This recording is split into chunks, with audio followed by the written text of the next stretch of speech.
Hello aspirants.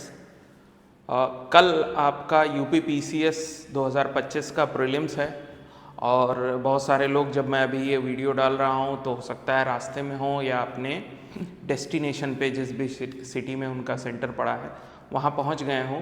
तो अब ये लास्ट मोमेंट है। अब आप बहुत कुछ जो आपने प्रिपेयर किया साल भर से उसका आउटपुट देने का समय है।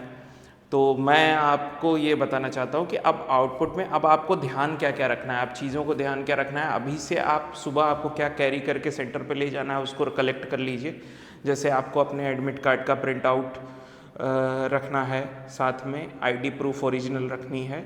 सेफ साइड 2 आईडी प्रूफ रखिए। कभी कभी क्या होता है, आपका आधार में आपकी फ़ोटो बड़ी ख़राब सी होती है, तो एक पैन कार्ड में अगर अच्छी है तो वो भी रख लिया।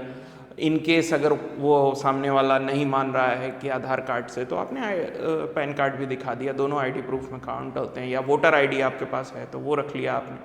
तो सेफ साइड 2 आईडी प्रूफ रखिए। एक आईडी प्रूफ का फ़ोटो कॉपी भी रखिए, ऐसा उसमें लिखा हुआ है।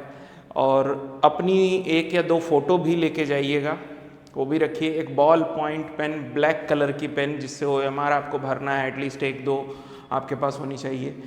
एक नॉर्मल सी वॉच, रिस्ट वॉच आपके पास होनी चाहिए, एनालॉग वाली, डिजिटल ना हो, क्योंकि हो सकता है वो अंदर ना ले जाने दें।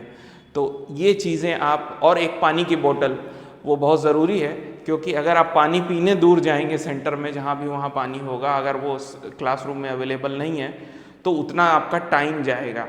तो बोतल आपके पास होनी चाहिए, ट्रांसपेरेंट पानी की बोतल होनी चाहिए जो वो कैरी करने दें, अंदर ले जाने दें सेंटर पे। बाकी कुछ आप ना लेके जाएं तो अच्छा है, जमा करना पड़ेगा, या जितना कम से कम लेके जाएं वो अच्छा रहेगा। हर सेंटर पे सामान को सबमिट करने की व्यवस्था कभी कभी नहीं भी होती है, तो सेफ साइड आप और चीज़ें ना लेके जाएं। अब इसके बाद जब आप एग्ज़ाम हॉल में पहुंचते हैं और पहले मीटिंग का पेपर, अच्छा एक चीज़ और बता दूं कि आपको सेंटर पे 45 मिनट पहले ही पहुंच जाना है। 8 बजे से 8:45 के बीच में ही एंट्री होनी है, उसके बाद गेट क्लोज हो जाएंगे। तो 9:30 का पेपर है, तो आप कम से कम कुछ नहीं तो 1 घंटा पहले पहुंच जाइए अपने सेंटर पे और एंट्री कर लीजिए। अब जब आपको पहली OMR मिलती है तो OMR में आप फिल करते हैं, अपना रोल नंबर फिल करते हैं, सीरियल नंबर फिल करते हैं, सेंटर फिल करते हैं। तो जहाँ जहाँ और भी चीज़ें जो मतलब क्वेश्चन का आंसर के अलावा फिल करनी होती है वो आप पहले ही कर लें।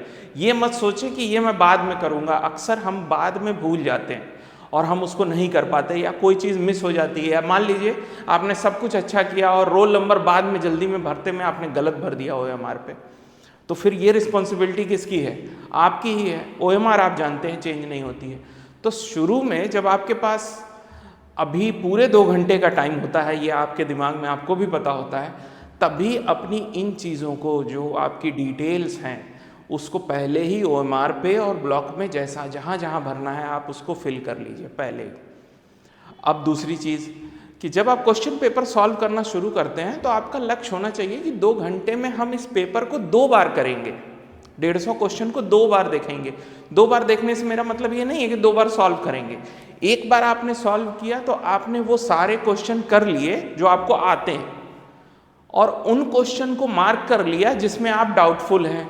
ऐसे बहुत से क्वेश्चन होंगे जिसमें आप 2 ऑप्शंस में डाउटफुल होंगे, ऐसे बहुत से होंगे जिसमें आप 3 ऑप्शंस में डाउटफुल होंगे, और ऐसे होंगे जो आपको मतलब दूर दूर तक जिसका आपको कोई भी अंदाज़ा नहीं होगा कि इसका आंसर क्या है। तो वो तो आपको छोड़ने ही छोड़ने हैं, जिसका आपको कोई आइडिया नहीं। लेकिन जिसमें आप 2 ऑप्शन में फंसे हुए हैं वो आप लास्ट में करेंगे, तो उसको आप मार्क करके रखिए। और जो सेकेंड आवर होता है, यानी कि लास्ट के 45 मिनट होते हैं, उसमें आप वो क्वेश्चंस करें। मेरे 2 बार कहने का ये मतलब है कि 2 बार आप अपने पेपर को गो थ्रू करें। और पहली बार गो थ्रू करने मतलब 1 घंटे के बाद, कुछ बच्चे ऐसा करते हैं कि 1 घंटे के बाद वो अपनी OMR भर लेते हैं जितना उन्होंने किया पेपर में। कुछ लोग ऐसा करते हैं, वो 20 क्वेश्चन जैसे ऐसे करते जाते हैं, 20-20 के बबल्स भरते चले जाते हैं OMR पे।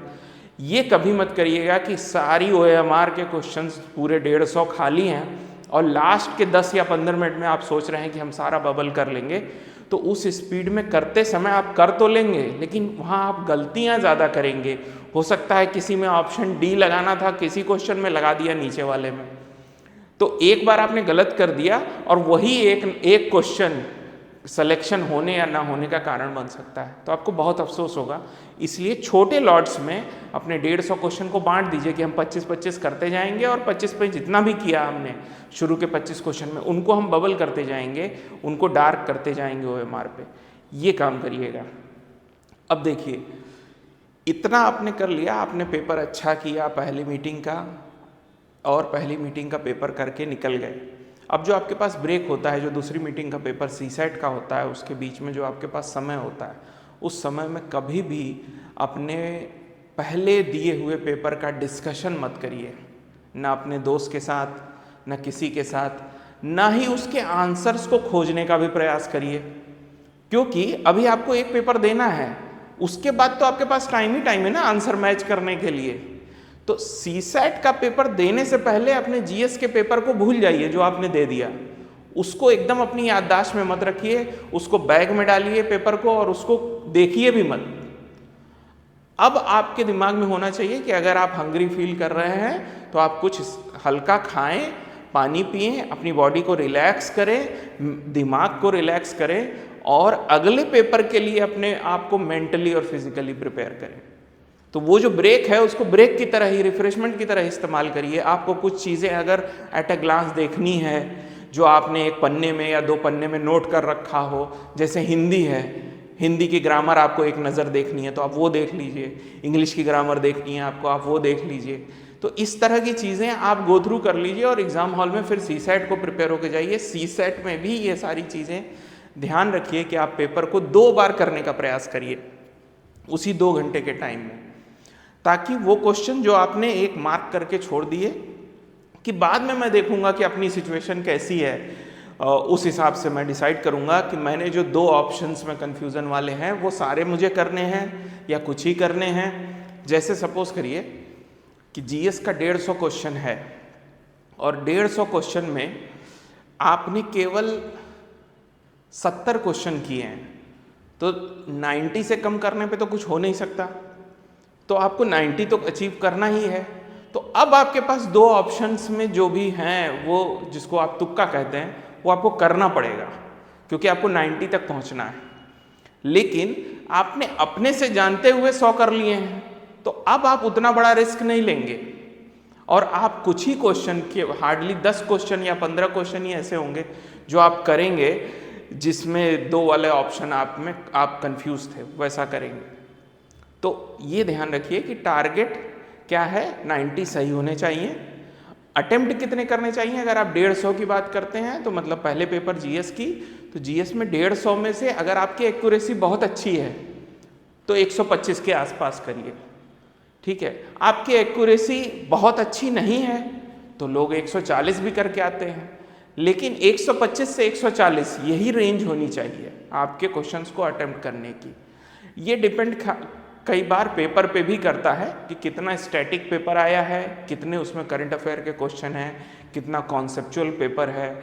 जैसे ये बात हम 2025-24 के पेपर के लिए नहीं कह सकते थे, लेकिन 23 के पेपर के लिए कह सकते थे। तो ये चीज़ें पेपर पे भी डिपेंड करती हैं, लेकिन ये जान लीजिए कि 90 तो कट ऑफ है, तो 90 से कम करने पे तो कुछ नहीं मिलने वाला हमको, हमारा नहीं ही होगा। उसी तरह CSAT में 100 में से 50 का टारगेट रखिए। 50 क्वेश्चन आप अगर ईमानदारी से अच्छे से करके आते हैं तो आपका हो ही जाना है, ठीक है। 60 से प्लस करने का कोई मतलब नहीं है, तो 50 से 60 की रेंज होनी चाहिए। इस तरह से आपकी रेंज बननी चाहिए। और जहाँ तक बात है क्वेश्चन के आंसर्स को चेक करने की, आपने जो कर लिया, एक दिन में आप भूल नहीं जाएंगे। आप पूरा CSAT का पेपर दे लीजिए, उसके बाद जब निकलिए और अपने सेंटर से अपने घर पहुँच जाइए तो आप मिलान पूरा कर सकते हैं। और 2 से 4 दिन में फिर आंसर की भी आ जाती है, तो फिर आप एक्यूरेट मिलान कर सकते हैं। तो जो गूगल पे या यूट्यूब पे ये सर्च करना कि हमने क्या किया, वो उस ब्रेक के दौरान में कतई मत करिएगा। बाकी मेरी पूरी बेस्ट विशेज़ आपके साथ हैं। अपना दिमाग शांत और अच्छी तरह से पेपर को अटेम्प्ट करिए, क्वेश्चंस को अच्छे से पढ़िए, खासकर वो नॉट वाली चीज़ें। कई बार नॉट लिखा रहता है और वो गलत पूछा रहता है कि इनमें से कौन सा नहीं है ऑप्शन, वो नॉट ज़रूर ध्यान रखिएगा। हम कई बार उस नॉट को नहीं देखते और क्वेश्चन आता हुआ गलत करके चले आते हैं। तो इन चीज़ों पे ध्यान रखिएगा। मेरी बेस्ट विशेज़ आपके साथ हैं। बहुत बहुत धन्यवाद and all the best for your exam.